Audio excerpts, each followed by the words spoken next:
성경 봉독하겠습니다. 오늘 우리에게 주시는 하나님의 말씀은 신약 성경 마가복음 5장 21절부터 24절 그리고 35절부터 43절의 말씀 봉독해 드리겠습니다. 신약 성경 마가복음 5장 21절부터 24절 말씀 먼저 봉독하겠습니다. 신약 성경 60쪽입니다. 예수께서 배를 타시고 다시 맞은편으로 건너가시니 큰 무리가 그에게로 모이거늘 이에 바닷가에 계시더니 회당장 중에 하나인 야이로라 하는 이가 와서 예수를 보고 발 아래 엎드려 간곡히 구하여 이르되 내 어린 딸이 죽게 되었사오니 오셔서 그 위에 손을 얹으사 그로 구원을 받아 살게 하소서 하거늘 이에 그와 함께 가실새 큰 무리가 따라가며 애워싸 밀더라. 아멘. 35절부터 43절 말씀까지입니다. 35절입니다. 아직 예수께서 말씀하실 때에 회당장의 집에서 사람들이 와서 회당장에게 이르되 당신의 딸이 죽었나이다. 어찌하여 선생을 더 괴롭게 하나이까? 예수께서 그 하는 말을 곁에서 들으시고 회당장에게 이르시되 두려워하지 말고 믿기만 하라 하시고 베드로와 야고보와 야고보의 형제 요한에게 아무도 따라옴을 허락하지 아니하시고 회당장의 집에 함께 가사 떠드는 것과 사람들이 울며 심히 통곡함을 보시고 들어가서 그들에게 이르시되 너희가 어찌하여 떠들며 우느냐?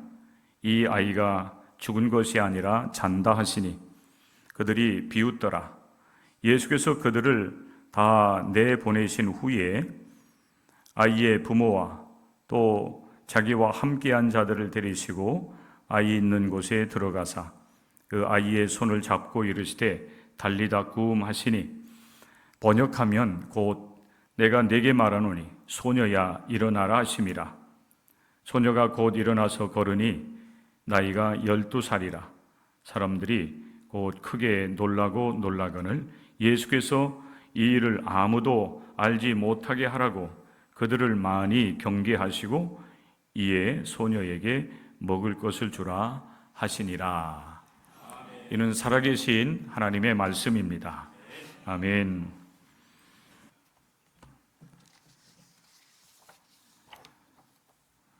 어버이 주일을 우리가 맞이해서 함께 예배를 드리게 되었습니다. 이 자리에 함께하는 어버이 여러분들을 진심으로 환영하고 축복합니다. 오늘 저는 여러분과 같이 어버이의 마음이라는 제목으로 함께 말씀을 나누도록 하겠습니다. 이 말씀 가운데 살아계신 하나님의 음성을 듣는 여러분들 될 수 있기를 주님의 이름으로 간절히 축복합니다. 저도 오늘 카네이션을 이렇게 받았습니다.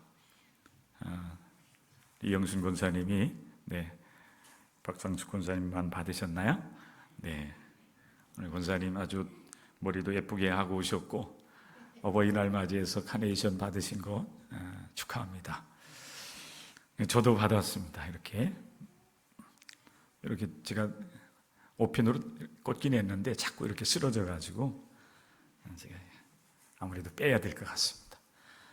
전해주신 우리 권사님께 너무 감사드리고요. 우리 권사님에게도 늘 행복한 여정들이 이루어질 수 있기를 바랍니다. 오늘 가정의 달을 맞이해서 두 번째 주일을 맞이했습니다. 지난 주일은 어린이 주일이었기 때문에 행복한 가정, 특별히 이제 우리 가정을 통해서 여호와 하나님을 경외하는 이 신앙이 잘 이어져 가야 된다.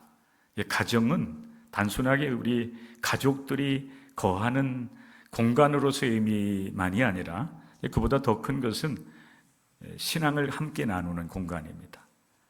그래서 하나님과 함께 말씀을 읽고 찬양하고 기도하고 또 예배드리는 공간으로서 하나님께서 가정을 허락해 주셨고, 이스라엘 백성들과 마찬가지로 우리는 이제 믿음의 선조들을 바라보면서 그 믿음을 이제 가정을 통해서 이어받게 되는 것입니다. 우리 예수님께서 어린아이들을 사랑하셔서 내게 오는 것을 금하지 말라 하시고 어린아이들을 안으시고 그 손에 그 손을 얹으셔서 이제 어린아이들을 이제 축복을 하셨지요. 행복한 아이들로 성장하도록 그렇게 우리 주님께서 복을 내려주신 것입니다. 오늘 이제 가정의 달 두 번째 이제 주일을 맞이하면서 가정에 대한 말씀을 여러분과 같이 나누는데, 오늘은 어버이 주일이기 때문에 어버이에 대한 말씀 나누게 되는데, 사실 여러분 이 마가복음 5장 21절부터 43절에 이제 기록되어 있는 이 말씀은 너무나도 분명합니다. 마가복음 기자가 이 말씀을 이제 그곳에 기록한 목적이 분명히 있을 거예요. 그런데 오늘 저는 이제 가정의 달, 특별히 어버이 주일을 맞이하면서 어버이의 마음으로 이 말씀을 여러분과 같이 잠깐 나누도록 하겠습니다. 그러니까 이 말씀을 여러분들이 나눌 때, 오늘은 특별히 어버이 된 여러분들은 나는 이 어버이의 마음을 가지고 가정을 이끌어나가고 또 우리 자녀들을 그렇게 양육해 나가고 있는가 돌아보시면 될 것 같고, 그리고 이제 자녀된 자들은 우리 가정의 어버이, 나를 낳으시고 양육해 주신 어버이를 내가 어떻게 이제 바라보고 있는지, 어버이를 향한 우리의 마음이 어떠한지를 여러분들이 돌아보는 시간이 되었으면 좋겠습니다. 그래서 아무쪼록 여러분들의 가정이 회복되고 그저 웃음이 넘치는 행복한 가정이 될 수 있기를 주님의 이름으로 간절히 축원합니다. 어버이란 가정의 아버지, 어머니를 아울러 일컫는 말입니다. 아버지, 어머니라고 하는 이 호칭을 하나로 이렇게 묶어 놓은 것이 어버이라는 말이 되는 것입니다. 이 어버이라는 말이 우리 문헌에 등장하기 시작한 때가 15세기부터라고 그래요. 1400년대부터 우리말로 기록된 어버이라고 하는 말이 문헌에 등장하기 시작했다는 겁니다. 근데 15세기에 기록된 어버이라는 말은 오늘날 우리가 쓰는 어버이 이렇게 하나의 단어로 된 것이 아니라 요즘 우리가 쓰는 그 글자하고는 조금 다른 표현입니다. 어버이, 어버까지는 같은데 이가 동그라미 이가 아니고 잊어버렸어요. 세모꼴이에요. 세모에다가 이를 붙여 쓴. 그거 어떻게 발음합니까? 혹시 아시는 분 계시나요? 고전 공부를 안 하셨나 보다. 저는 고등학교 2학년 때까지 이과였습니다.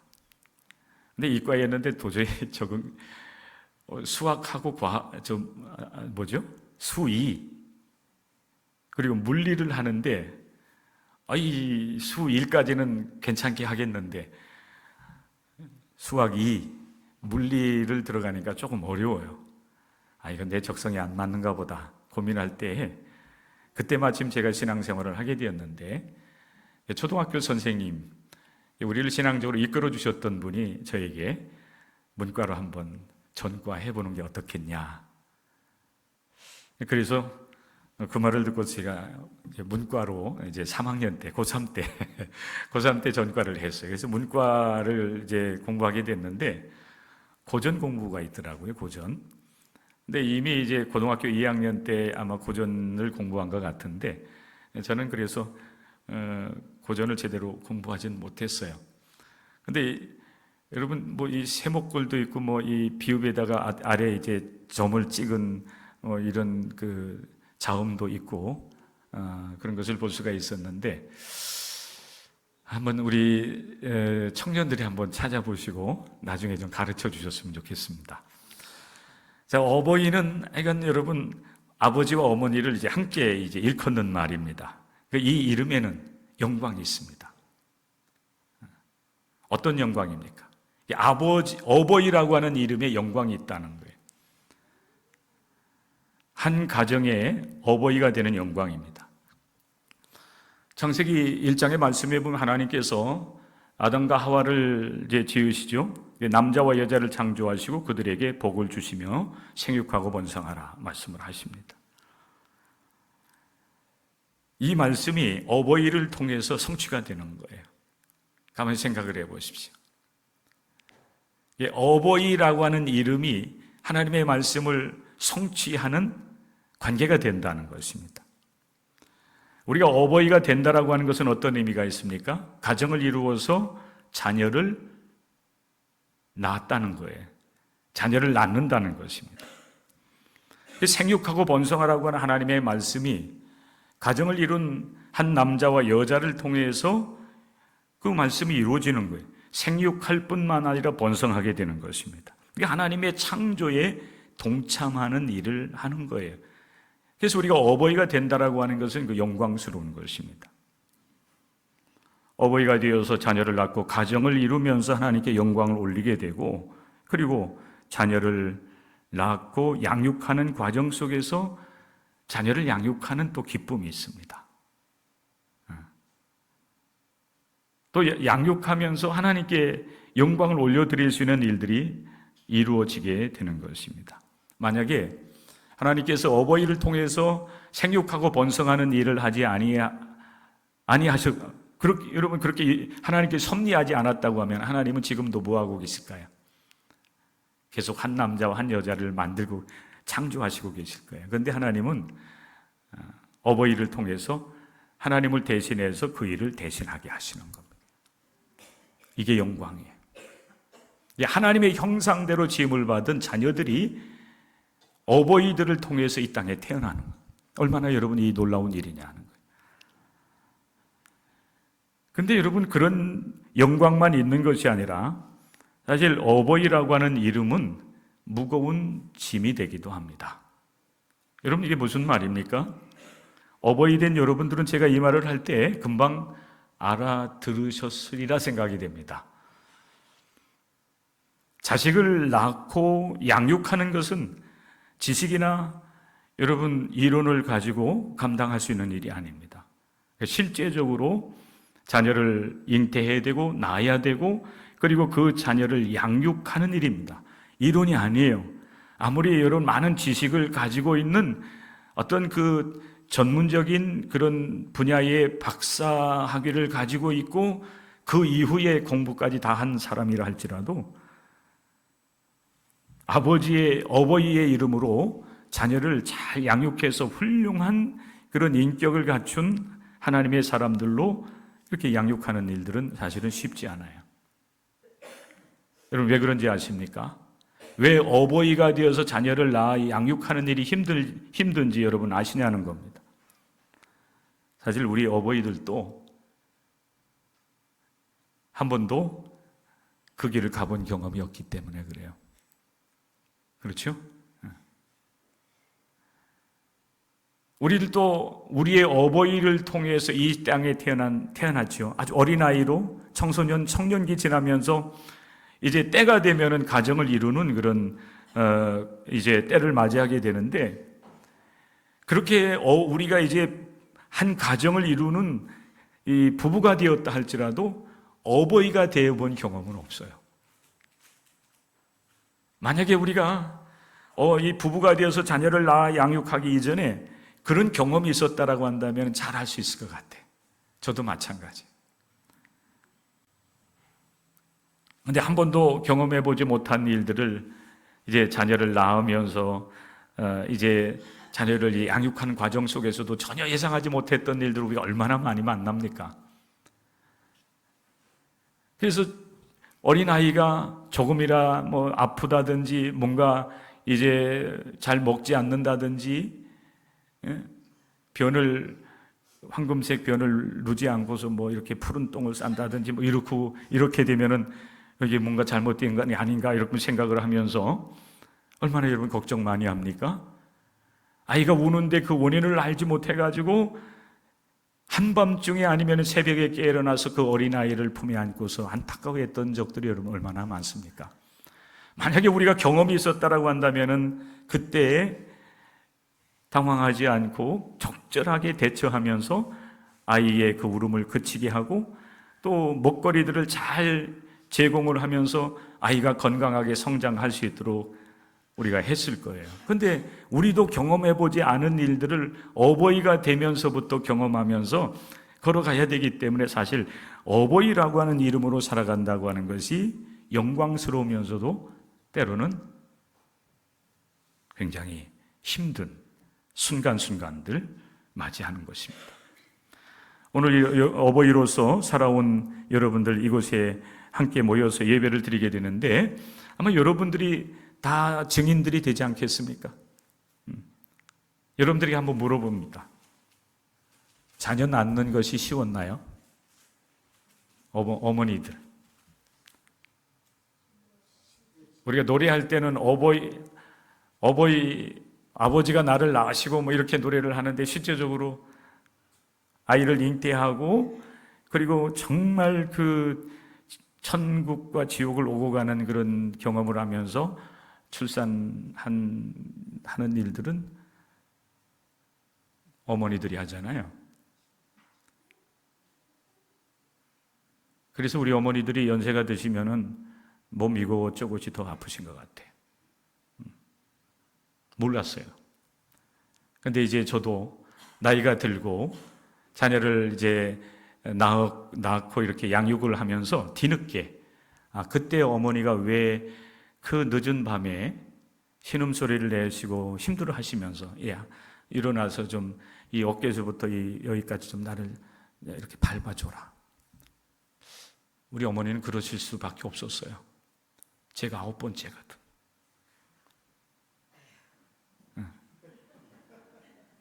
어, 9번째 제가 막내.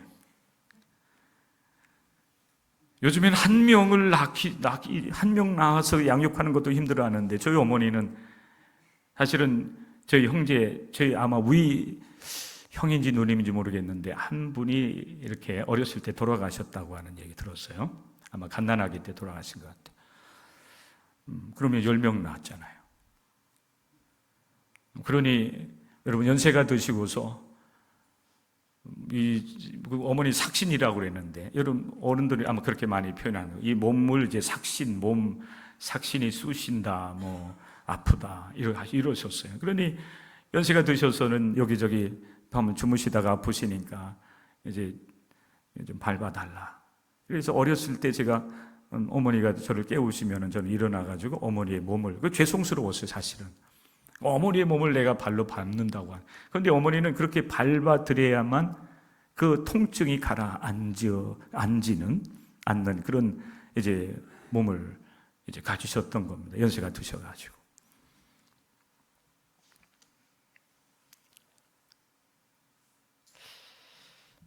자녀를 키우는 일이 여러분 어떠셨나요? 자녀 키우는 일이 여러분 쉬우셨나요? 말도 제대로 안 나와요. 여러분 자녀를 양육하는 것이 쉬웠나요? 아니면 어려웠나요?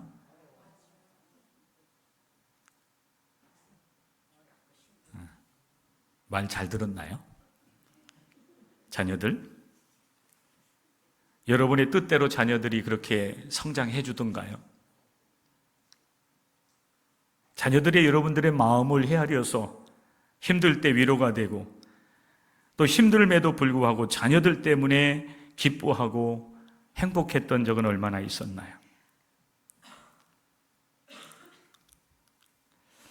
어버이로 살아간다는 것은 마치 짐꾼이 무거운 짐을 짊어진 것과 같은 것 같습니다. 목적지에 이르기까지는 그 짊어진 짐을 내려놓을 수가 없어요.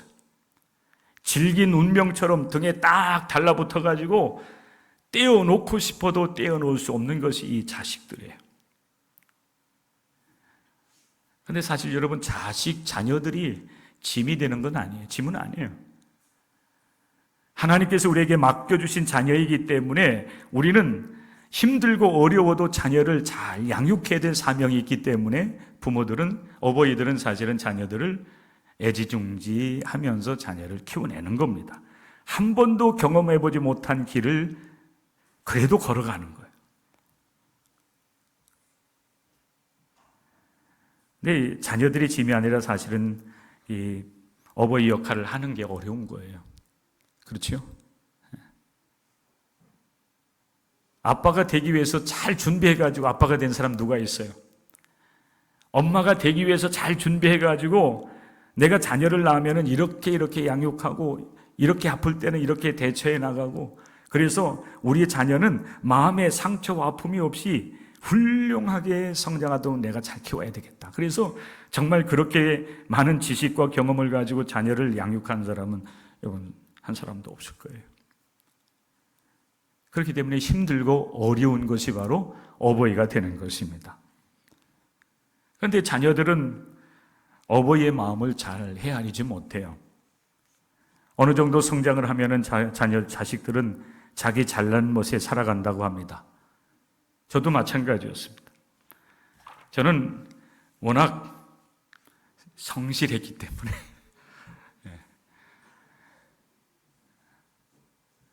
저희 아버지 어머니가 저를 걱정한 적이 없었다라고 얘기하고 싶었는데 갑자기 생각났어요. 있었어요. 그런데 그때 빼고서는 거의 어머니 아버지가 저를 걱정하지 않았어요. 특출나게 어떤 능력이 많은 것도 아니었지만은, 그렇다고 해서 뭐 이렇게 많은 문제를 이제 일으키면서 말썽을 부리지 않았어요. 어릴 때도 그랬고 청소년기 때, 청년기 때, 지금까지 마찬가지입니다. 그런데 한때는 사실 없다고 얘기하려고 하는데 갑자기 생각났는데 있었어요. 어머니 아버지가 제일 큰 형님, 저하고 20살 차이가 나는데 제가 어렸을 때입니다. 어느 날 제가 이렇게 어렴풋이 들었어요. 저를 막 걱정하는, 그때 제가 어떤 아주 나쁜 습관이 있었어요. 남의 것을 이렇게 잘 훔치는, 우리 아이, 뭐 학생들, 우리 친구들 거 훔친 게 아니라 이렇게 가게에 있는 것들을 제가 몰래 굉장히 이거 먹고 싶었던 것 같아요. 그게 이제 들통이 나가지고 제가 꾸중을 듣는다든지 이러지는 않았는데, 아마 주인이, 어느 주인이 알았는지 아마 저희 부모님에게 얘기했는 것 같고, 그 부모님이 저 멀리 부산에 사시던 형님이 저희 집을 방문했을 때, 집을 찾아왔을 때 그 형님하고 저를 걱정하는, 제가 여러분 그 얘기 듣고 그 다음부터는 이거 잘못된 거구나, 이거 이렇게 하면 안 되겠구나라고 하는 그런, 왜 형님하고 우리 부모님이 나 때문에 걱정하지? 이 생각이 들면서부터 그 다음부터는 아예 남의 것을 돌보듯이. 그래서 제가 가장 이렇게 살아오면서 가장 조심하는 것 중에 하나가 뭐냐면은 남의 돈이에요. 내게 주어진 것이 아니라고 한다면은 돌보듯이 하자.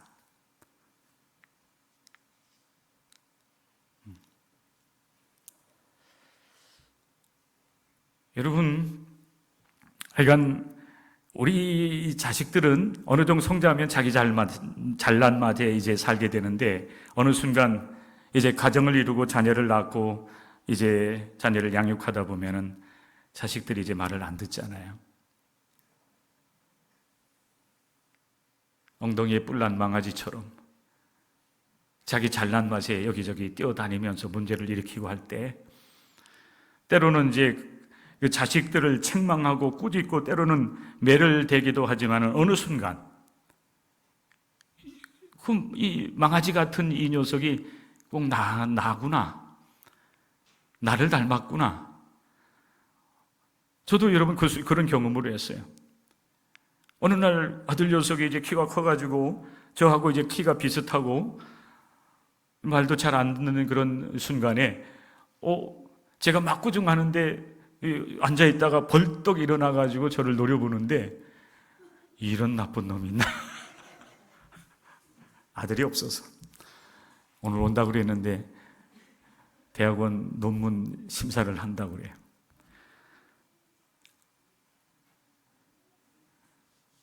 그 순간 아들을 통해서 저를 봤습니다. 내가 어머니 아버지한테는 말썽을 안 부린 그런 아들로서 내가 그렇게 나는 착한 아들이었다, 문제를 일으키지 않은 아들이었다, 그렇게 생각하고 있었는데 어느 순간 보니까 그 아들 녀석이 벌떡 일어나가지고 눈을 부릅뜨는 아들 녀석이 곧 나라고 하는 사실을 발견을 하면서 어머니 아버지를 생각하게 되었습니다. 참 우리가 아버지, 어머니로서 살아간다고 하는 거 영광스럽지만은 그러나 순간순간 얼마나 힘들고 어려운 일인가. 내 등에 딱 달라붙어가지고 떨어지지도 않는 자식들, 그 자식들을 위해서 우리가 부모의 역할을 잘 해야 되는데 그 역할을 잘 하지 못해서 안타까워하면서 힘들어하는 그런 우리들의 모습을 보면서 우리는 우리의 부모님들을 생각할 수 있어야 됩니다. 그래서 저는 오늘 이 마가복음 5장 21절 이하의 말씀을 아버지의 마음으로, 어머니의 마음으로 이 말씀을 읽어봤어요. 한번 여러분 그대로 제가 말씀을 읽어드릴 터인데 한번 잘 들어보십시오. 이 세상의 어버이들은 그 역할을 감당하려고 무던히 애를 씁니다. 처음 가본 일을 경험을 하기 때문에 시행착오도 우리가 많이 겪어요. 그럼에도 불구하고 자식을 위한 일이라고 한다면 어버이들은 모든 것을 다 희생합니다. 다 내려놔요. 특별히 여러분 대한민국의 어버이들은 자식이라고 하면은 꼼짝 못해요. 갓난 아이로부터 성인이 되고 가정을 이루었음에도 불구하고 오늘날 대한민국의 어버이들은 성인이 되어서 그들도 또 자식을 낳고 나이가 들어서 이제 어른이 되었음에도 불구하고 그 자식들을 끝까지 책임져 주려고 하는 것이 오늘날 한국 대한민국의 부모인 것 같습니다. 오늘 그래서 저는 이 회당장 야이로의 이야기를 어버이의 그 관점에서 어버이의 마음으로 이 말씀을 읽게 되었는데 제가 여러분 이 말씀을 전하다가 회당장 야이로라고 하는 이름이 어버이 야이로라고 하는 이름으로 바뀌는 순간을 여러분들이 이제 만나게 될 겁니다. 회당장 야이로가 아니라 오늘 이 시간에는 어버이 야이로예요. 자기 자식을 위해 가지고 그는 회당장이라고 하는 그 명예로운 이름, 또 그것이 결국 그의 삶을 지탱해 온 것이었는데 그 명예 다 내려놓습니다. 그리고 해변가 수많은 그 무리들과 함께 있는 예수님을 찾아와서 예수님의 발 앞에 엎드려요. 저는 여러분 회당장 야이로가 예수님을 찾아와서 예수님의 발 앞에, 그것도 많은 무리들이 있는 가운데에 발 앞에 엎드리는 그 모습을 보면서 회당장 야이로가 아니라 어버이 야이로를 보게 되었습니다. 이것이 여러분 우리를 낳으시고 길러주신 어버이들의 마음이에요. 오늘 이 시간 여러분들이 이 말씀을 듣는 가운데 어버이 된 여러분들은 나는 그렇게 이 어버이 야이로처럼 내 자식을 위해서 모든 것을 내려놓았는가 한번 돌아보시고, 자녀된 여러분들은 내 어머니 아버지가 이렇게 나를 위해서 당신들의 삶을 희생하면서까지 나를 이렇게 양육해 주셨다고 하는 사실을 기억하면서 어버이의 마음을 여러분들이 조금이나마 좀 헤아려 줄 수 있는, 헤아리고자 하는 그런 마음을 품는 복된 시간이 될 수 있기를 주님의 이름으로 간절히 부탁을 드립니다. 당시 여러분 회당장이라고 하는 그 자리는 여러분 명예로운 자리가 아니었겠어요? 회당을 관리하면서 회당에서 이제 또 가르치는 역할까지 했다라고 한다라고 하면은 여러분 이건 굉장히 귀중한 직분이 되는 것입니다. 그런데 그 당시 예수님은 어떤 그런 상황 가운데 있었냐면은 공생의 사역을 하시면서 안식일에 선한 일을 하다가 바리새인들과 충돌을 하고, 그래서 그것 때문에 문제가 되고 있었어요. 바리새인들이 헤롯과 결탁을 해서 어떻게 하면 예수를 죽일까 의논하고 있는 그런 상황이었습니다. 그런 시대적 상황이라든지 또 회당장 야이로가 이제 그동안 살아왔던 삶의 모든 여정들을 통해서 볼 때에 많은 무리들이 있는 그 해변가에서 예수님의 발 아래 무릎을 꿇는다고 하는 것은 흔한 일이 아니에요. 불가능한 일입니다. 그런데 여러분, 이런 기가 막힌 일이 지금 여러분 벌어지고 있는 겁니다. 어떻게 해서 여러분 이런 일이 일어나게 되었을까요? 성경은 우리에게 증언하고 있어요. 회당장 야이로의 딸이 죽게 되었습니다. 단순한 여러분 병이 아니에요. 감기처럼 잠깐 열이 올랐다가 또 몸이 이상 증세를 느끼면서 힘들어하는, 그래서 밤새도록 울다가 며칠 지나고 나면은 깨끗하게 나을 수 있는 그런 병이 아니라 그 어린 딸이 죽게 되었다는 거예요. 오늘 우리가 여러분 함께 읽은 말씀도 여러분 그렇지 않습니까? 23절에 보면은 간곡히 구하여 이르되 내 어린 딸이 죽게 되었사오니 그랬어요. 죽게 되었어요. 근데 마태복음 9장 18절의 말씀에 보면은 죽게 된 것이 아니라 내 딸이 방금 죽었사오니 그랬어요. 내 딸이 방금 죽었사오나 오셔서 그 몸에 손을 얹어 주소서. 그러면 살아나겠나이다. 마태복음 기자에 의하면 이미 여러분 이 회당장 야이로는 자기 딸이 방금 생명이 이제 다 한 겁니다. 어찌할 수가 없어요. 자기가 회당장이라고 하는 것, 그 시대적 상황이 예수님과 관계하면은 그도 여러분 핍박을 받든지 어려움을 만날 수밖에 없는 상황이었음에도 불구하고 회당장 야이로는 회당장이라고 하는 그 직분, 명예, 그의 삶을 지탱해왔던 것을 내려놓고 예수님을 찾아와서 예수님의 발 앞에 엎드린 거예요.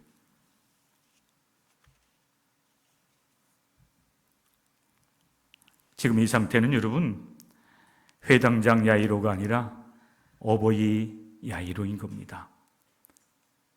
어버이의 마음이에요. 만약에 이 회당장이 어버이가 되지 않았다라고 한다면은 뭐 이런 일도 없었겠지만은, 그러나 그 자식을 사랑하는 어버이가 아니었다라고 한다면은 예수님을 찾아왔을까요? 그 공개된 자리에서, 해변가에서 수많은 무리들이 바라보고 있는 그 자리에서 회당장이 예수님의 발 앞에 여러분 무릎을 꿇을 수 있었을까요? 그는 시대적 상황을 초월하고 종교적 권위나 명예를 내려놓고서 아버지로 돌아간 것입니다. 내 딸이 지금 죽어가고 있는데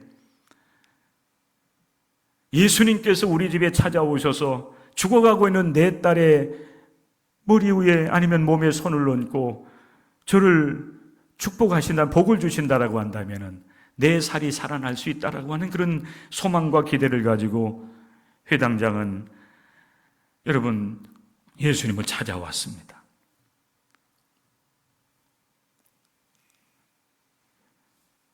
이게 사실 여러분 오늘날 어버이의 마음인 거예요. 자식을 위해서라면은 다 내려놓는 겁니다. 여러분도 그렇게 여러분 지금까지 살아오시지 않았습니까? 만약에 말썽 부리는 아들과 딸들은 말썽은 잘 안 부리지요. 그죠? 네, 딸들은 말썽 안 부려요. 그런데 혹시 여러분 내 사랑하는 딸이 내 사랑하는 아들이 말썽을 부리고 저 녀석 정말 없어졌으면 좋겠다, 이렇게 생각될 때 있잖아요. 그런데 여러분 진짜 그렇게 해보셨나요? 못하잖아요. 왜 그래요? 내 자식이거든. 어버이의 마음이에요. 회당장 야이로가 아니라 어버이 야이로인 거예요. 그 마음으로 예수님을 찾아와서 예수님께 도움을 요청하는 것입니다. 이게 어버이의 마음이에요. 만약에 여러분들이 지금 이 순간 제 말을 들으면서 혹시나 그렇구나, 그런 마음이 조금이라도 든다면 여러분, 오늘 이 시간 예배 드리면서도 그래요. 하나님, 제게 어버이를 주셔서 감사합니다. 고맙습니다. 살아계시다고 한다면 여러분, 예배 마치고 돌아가셔서 여러분의 어버이에게 전화 거시고 고맙습니다. 저를 이렇게 낳아주셔서 고맙습니다.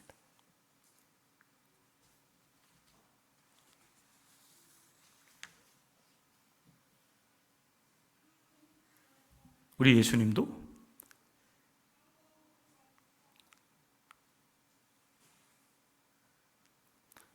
어버이 야이로의 그 마음을 아셨어요.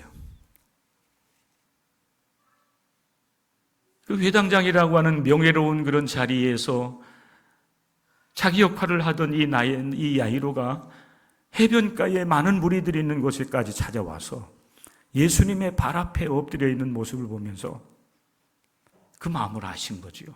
불쌍히 여기는 겁니다. 그러면서 여러분, 예수님도 어머니 아버지를 생각하지 않았겠어요? 예수님도 육신의 어머니 아버지가 계셨어요. 성령을 통해서 잉태를 하셨지만은 여러분, 동정녀 마리아가 성령을 통해서 예수님을 잉태하셔서 이 세상에 여러분 태어나게 하셨잖아요. 공생의 활동을 하시면서 예수님은 어머니 아버지 곁을 떠나서 활동하실 수밖에 없었고, 그리고 회당장, 이 어버이 야이로를 이렇게 내려다보시면서 예수님도 여러분 육신의 어머니 아버지를 생각하면서 야이로를 불쌍히 여기신 겁니다. 그래서 예수님께서 어버이 야이로의 요청을 받아들여서 야이로의 집으로 예수님께서 찾아가시게 돼요. 그런데 중간에 일이 발생하게 되고 예수님께서 멈추어 서서 다른 사람들과 얘기하고 있을 때에 회당장 야이로의 집에서 사람들이 찾아왔어요. 그리고 회당장에게 보고를 합니다. 회당장님, 당신의 딸이 이제 죽었습니다. 사실 절망스러운 순간 아니겠어요? 그러면서 사람들이 그 회당장에게 말을 하기를, 저 예수 선생을 더 이상 당신의 집으로 모시고 갈 필요가 없어요. 저 선생을 더 괴롭게 하지 마세요. 이렇게 회당장에게 말을 하는 것입니다. 예수님께서 다른 사람들하고 얘기를 나누시다가 그런 대화를 들으시고 예수님께서 회당장에게 이렇게 말씀을 하십니다. 두려워하지 말고 믿기만 하십시오. 그리고 예수님께서는 발걸음을 재촉하셔서 회당장 야이로의 집에 이제 이르게 됩니다. 그래서 그 회당장의 집에는 많은 사람들, 어린아이, 12살 된 회당장의 딸이에요. 그 딸아이가 죽은 사실을 알고 이곳저곳에서 몰려와서 어떻게 되었는지 서로 얘기하면서 울며 통곡을 하고 있는 그런 상황이었습니다. 예수님도 여러분 안타까웠지 않았겠어요?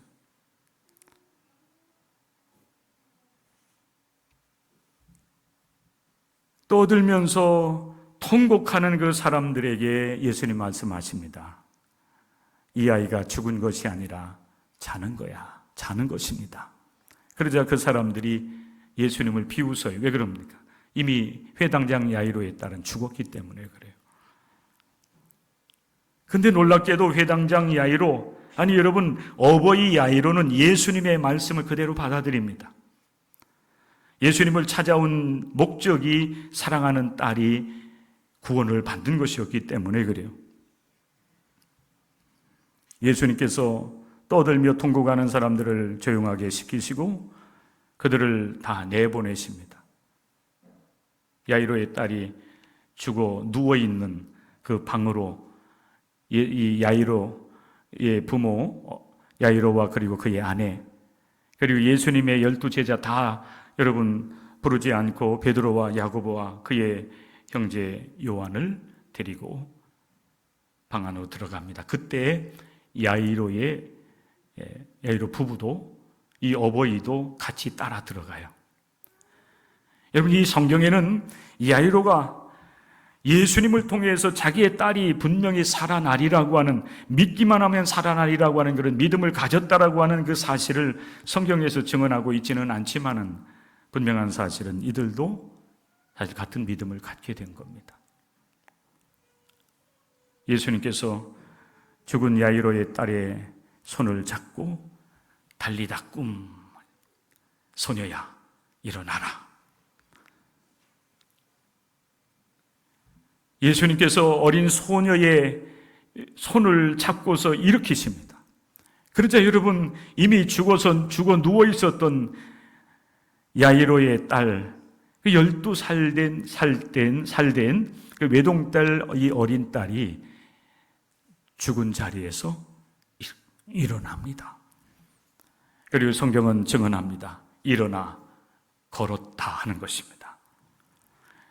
우리 예수님께서 어버이 야이로의 그 자녀를 사랑하는 그 마음을 아시고 그를 긍휼히 여겨주신 것입니다. 그리고 말할 수 없는 은혜를 어린 딸에게 내려주셨을 뿐만 아니라 예수님께 나와서 믿음으로 행한 이 어버이 야이로를 우리 예수님께서 긍휼히 여겨주셔서 그에게 구원의 은총을 베풀어 주신 거예요. 그래서 여러분, 어린 딸도 다시 살아나게 되었고, 그리고 무엇보다 믿음을 가지고 예수님께 도움을 구했던 이 어버이 야이로도 그의 딸이 구원에 이르게 되는 놀라운 은총을 같이 경험하게 되었다고 하는 것이 오늘 우리에게 주신 말씀인 것입니다. 사랑하는 성도 여러분, 우리의 가정의 어버이가 어떤 분인지, 요즘에는 좋은 부모를 만나야 성공한다라고 하는 말들이 너무 쉽게 얘기가 되고 있어요. 그래서 요즘에도 그런 말을 쓰는지 모르지만은 이제 금수저, 은수저, 흙수저 이렇게 부모들을 사실 표현하잖아요. 여러분들의 부모는 금수저입니까?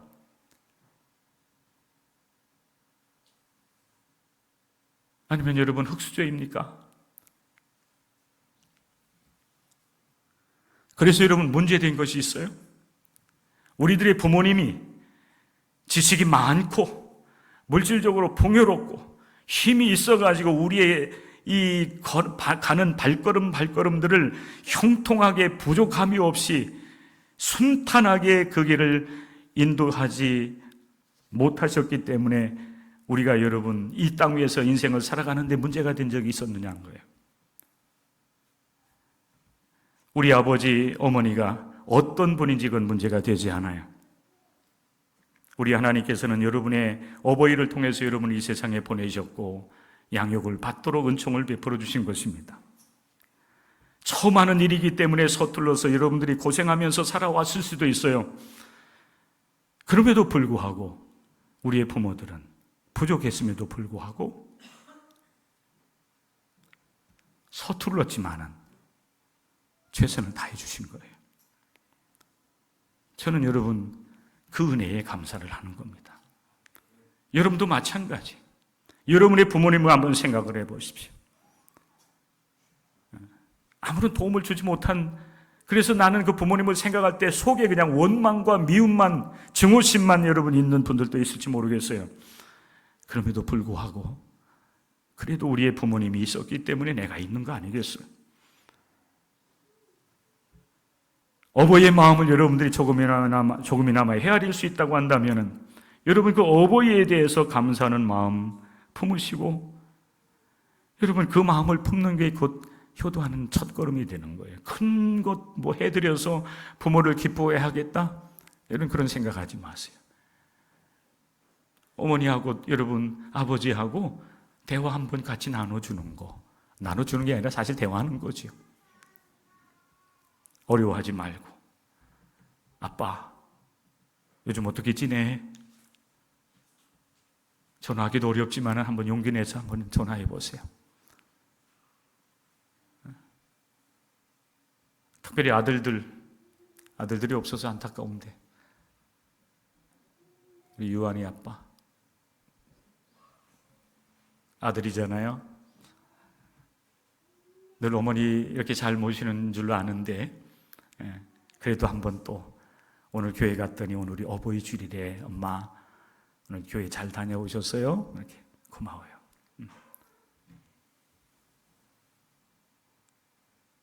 아들 갑자기 이름 생각 안 나네. 우리 김현미 권사님 아들, 막내 아들. 에? 진호. 미안해. 이런 때 내가 딱 이름을 대줬어야 그냥 우리 진호가 또, 야, 우리 목사님 나 이름을 기억하고 있냐 좋았을 텐데. 이렇게 서투른 거야, 엄마 아빠가. 아빠하고 대화 잘해요? 해? 엄마하고는 대화 잘한다는 얘기 내가 들었네. 엄마하고 늘 전화하고 또 얘기 잘 된다고. 아빠하고, 응? 아빠 무뚝뚝하잖아. 서툴러. 아마 다시 한다면 더 잘할 것 같지. 내가 잘하면 돼.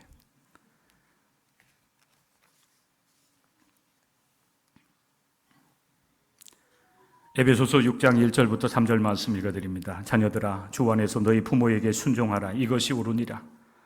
네 아버지와 어머니를 공경하라. 이것이 약속에는 첫 계명이니 이로써 네가 잘되고 땅에서 장수하리라. 복 있는 삶을 살아가는 비결을 여기서 말씀하세요. 부모님을 공경하라. 다른 거 없어요. 그 마음을 조금이라도 안다면 인정해 드리는 거예요. 아버지, 어머니 고맙습니다.